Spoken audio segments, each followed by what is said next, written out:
يا أهلًا وسهلًا، مرحبا بكم كامل معايا في فيديو جديد، إن شاء الله تكونوا كامل في أحسن الأحوال، رمضان مبارك مرة أخرى، إن شاء الله تكونوا كامل صمتوا بالصحة والعافية، هاني جيتكم بنات في فيديو جديد بديتها معاكم من أول رمضان كيما على بالكم بنتي جنة من مواليد 1 مارس، و1 مارس طاح في النهار الأول تاع رمضان. ما كنتش كامل على بالي بلي راح نحتفل بيها ولا ندير هكذا حاجة بسيطة، حتى أن راجلي قال لي راني شريت لها تاخت ونديروها لها سوربريز، حتى هي ما على بالهاش باسكو فترة اختبارات وكنت ضاغطتها صراحة، الله يكون في العون. أنا اليوم برك كملت بنتي الاختبارات اليوم الأربعاء، تقريبا ال10 أيام الأولى كامل تاع رمضان اختبارات، فجاب لها هذا التخت وخرجها معاه مور الفطور، فطرنا ومن بعد درت لها سوربريز. شوفوا خليكم تشوفوا معايا. ربي يحفظك بالعين حساني Joyeux anniversaire Joyeux anniversaire عقبالك الزلطة ويا سحرة قلبي كي درتي خرجتي ليا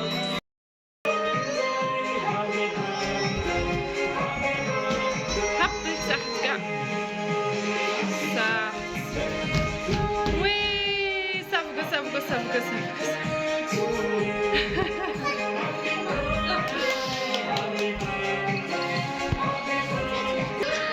وهكذا يا البنات كانت فاتت سهرة أول يوم رمضان وكان فات الانيفرسير تاع جنة، نتمنوا لها كامل عام سعيد راحت لي الهضرة. هذا يا البنات كان الكادو تاعها اللي جبته لها أختي، ربي يخليها لي إن شاء الله خالتها.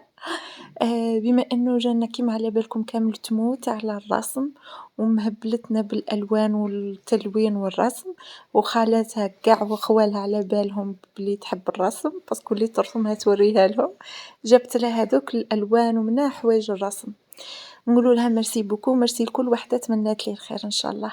هذه يا البنات الغدوة من ذاك دخلت الكوزينة ما عندنا وين نهربوا، حبيت ندير أول حاجة للتحلية تاع السهرة. أنا صراحة ما نحبش حوايج حلوة بزاف، أنا من الناس من التيم تاع المملحات، أنا نشتي الحوايج المالحة.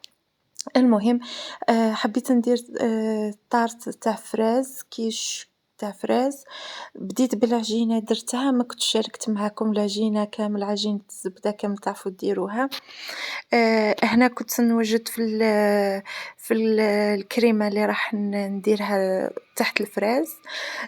كنت درت حبة بيض، درت 2 ملاعق سكر وملعقة نشا، كلش بارد في بارد، وبديت نزيد لهم في الماء في الحليب تدريجيا. اعذروني بنات راني تعبانة صراحة وندلكم في الصوت ما نشكيش عليكم، ولكن مهم هذه نتلعثم في الهضرة ما نظلش نعاود دوكا في الصوت باسكو باش نكمل الفيديو ونحطه لكم. المهم درت كلش بارد في بارد ومن بعد حطيتهم فوق النار وبقيت نحرك حتى ثقل لي شويه الخليط، ومن بعد كي ثقل الخليط راح نزيد له لافاني ونزيد له ملعقه صغيره تاع زبده، ملعقه تاع زبده راني كنت حاطتها ثم لا بينت لكم. صراحه سمحوا لي ما صورتش العجينه ومانيش نصوركم بالتفصيل باسكو ما عنديش لي سباس في التليفون معمر وكاين حوايج بزاف يعني عزاز ما قدرتش نسوبريمي مش عارفه واش ندير. المهم حتى من بعد نلقى حل. بعد ما خلطت هذيك الزبده ولافاني غطيتها ودخلتها الفريجدان تبرد، وهنا كنت حليت العجينه تاع الزبده اللي كامل ساهله. راح نعطيكم مقادير، ديري ملعقه كبيره تاع زبده ولا مارغرين ولا نقولوا 150 غرام زبده مع حبة بيض وتبسيهم بالفرينة ملعقة سكر رشة ملح، ومن بعد ديري الفرينة حتى تتجملك. أنا ما نحبش ندير الماء، إذا ما تجملتلكش زيدي الماء، المهم أنا ما نديرش الماء. ومن بعد فتحتها وحطيتها في المول وثقبتها بالفرشيطة ودخلتها طيب. هنا كنت قبل وجدت الكريمة تاع الشونتيي كاس بودر شونتيي ونبدا نضيف عليه الحليب بارد تدريجيا حتى يثقل لي، ومن بعد جبت هاذيك الكريمة الأولى اللي كنا درناها وغطيناها بالبابي فيلم، جبتها وخلّطتها مع ذاك الكريمة تاع شونتيي، وهنا تخيلوا شوفوا ما قدرتش نصور لكم به، كان عندي التليفون مشارجي، درت برك سكرين للطورطة شفتوها كيفاه خرجت. هنا جيت ندير في الفطور، درت هذا نهار زاوج، نهار زاوج ولا ثالث والله ما على بالي، النهار الأول كيما شفتوا عيد ميلاد جانا كنت دايرة دولمة، وهذا النهار الآخر منشافش من نهار في الأسبوع هذا اللي فات. مهم شديت فخاذ دجاج مارينيتهم، درت لهم علبة ياغورت مسوس ياغورت ناتور، ودرت ملعقة صغيرة موتارد، ربع كاس زيت ولا 4 ملاعق زيت كبار، ودرت تحبي ديري الهريسة، ودرت لي زيبيس، درت الكزبر، فلفل كحل، الزنجبيل، درت قارص، عصرت القارص، ودرت تقريبا شوية برك تاع الماء، مارينيتهم مليح. وهذاك كنت دايرة رولي تاع دجاج اللي كنت درت فيه زدر دجاج مفتت مرحي مع بصل مرحي مع معدنوس مع توابل ثاني، ودرت عادي فتحته في بابي فيلم وحشيته داخل بالجبن، ومن بعد لويته ودرتهم كامل في بلا واحد ودخلتهم طابو في الفور. كي طابو هذاك الدجاج خليته يتحمر، وهذيك لاصوص من التحت هبطت كامل وجات بزاف بنينه، هذيك لاصوص اللي مع الافخاذ تاع الدجاج، واحد البنه فيها بالحموضه تاع الموتارد وتاع القارص، وبنه تاع الدجاج روعه. وندير ثاني في الماريناد ملعقه صغيره تاع عسل. تحبي ديري الهريسه للناس اللي يحبوا الحار، انا ما نديرش بما انه ولادي بناتي ياكلوا معايا. وهذا هي كانت طاولة الإفطار تاعنا، درت شلاضة، شوربة فريك، الرولي هذاك رافقته بالجلبانة، وهذا ما كان. تعشينا واللي بقات تسحرنا بيه، وكنت بنات أنا نهار الأول درت كيلو طعام، دائما نفور كيلو ندس في الفريجيدار، ومن بعد كل يوم نجبد للسحور، باسكو راجلي أنا يشتي يتسحر بالطعام، يعني مش أغلبية الوقت نتسحروا بوش يفضل، وساعات صراحة ما يبقاش باسكو نطيب قيس قيس. هكذا باش ما نتعبش ومش كل يوم نفور في الطعام، يعني جبدة والطعام عادي يبقى في الفريجيدار ما يخسر ما يصرالو حتى حاجة.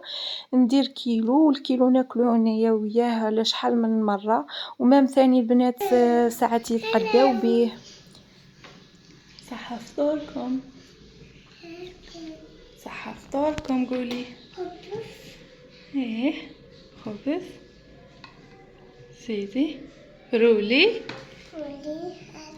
وعلى الزوج وزيادة خرجت يا البنات، خليت جانا راقدة وديت معايا برك يسر وآيلة. كان خاصنا مشاشني قازوز ولا ليكوش للبنات، فلزقت فيه منها ما زدتش خرجت ليومنا الحالي بما انه الاختبارات كاع مانيش نالها.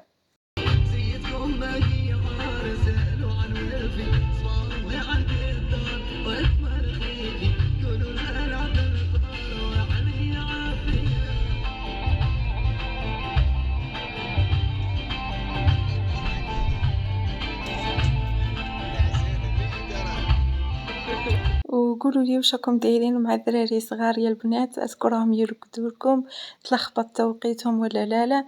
انا جانا بقى توقيتها هو بما انه تقرا، بصح يسر دايره فيا تير تبات قاعده هي وآيلا، صراحه ما مش قاع مساعديني، معييني ياسر ربي يحفظهم، معيني برك في السهره يسهروا، ونحسهم يعني حتى هما يتعبوا. والله ما قدرت نرقدها بكري قد ما درت لها والو، قال لا رقدنا حنا باش ترقد.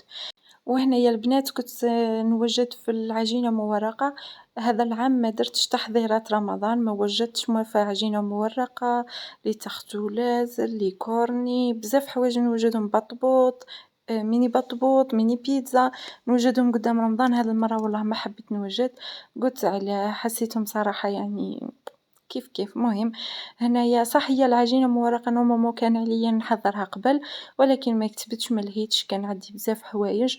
مهم هنا صاي ما قلت لكم نوض الصباح درت العجينة مورقة، ندير فيها كيلو فرينة، 2 ملاعق كبار خل، و7 ملاعق زيت، والملح، ونعجن بالما عادي مش سخون ولا، ومن بعد نخليها ترتاح ل5 دقايق فقط، ونجيب الفرينة وندير نحلها مرة الأولى عشوائي، ومن بعد أنا مولفة الزبدة نضربها نديرها شكل مستطيل، ومن بعد نديرها في العجينة ونغطي عليها.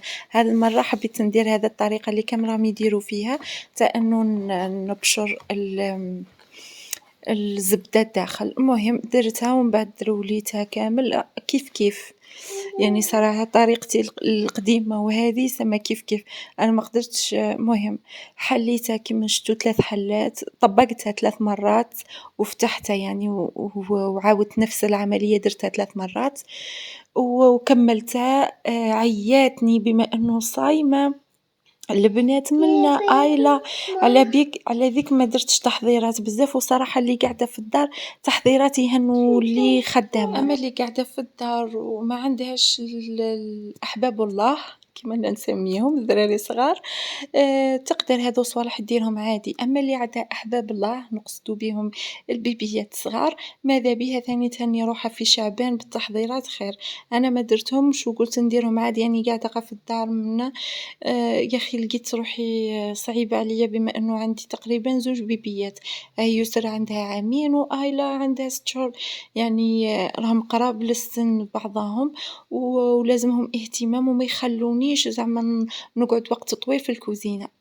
هذا هو يا البنات كان فيديو تاع نهار اليوم، نتمنى إن شاء الله يكون عجبكم، كنت خفيفة على قلوبكم، نحبكم بزاف، تهلاو في رواحكم واستنوني في الفيديو الجاي. باي باي.